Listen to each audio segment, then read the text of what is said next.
Jo. Evo me, malo se šećem po gradu, zadnji dan mi je u Corku u Irskoj, sutra idem ča. Idem sad neki paket riješit. To tako krivo zvuči, Isuse. U biti moram poslati paket sa kompjuterom, to je sa drugim dijelom kompjutera u Hrvatsku. A friend ga je trebao dofurat dostavljaču, ali očito zaspo. Tako da idem sad tamo da probudim nekog da uzmem taj paket ili da ga pošaljem.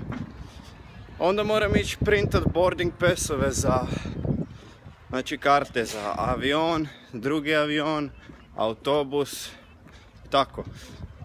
Tako da bit će dosta zanimljivo danas. Stvari su mi više manje spakirane. Imam samo za zbuksat unutra u torbu, izbaciti neke gluposti koje mi ne trebaju, čisto da se smanji težina. Ali ono, to je u principu to. Vidite ovu crkvu, znači, nisam religiozna osoba, ali da je ovo čudo arhitekture, Boga mi je, vidjet ćete s druge strane kad dođem. To je staro godinama i godinama, ali kako ima tako ono, tako je savršeno izgrađeno da ja to vama ne mogu opisati, znači, nešto predivno. Ali inače ne volim baš crkvi to, ali jebi ga.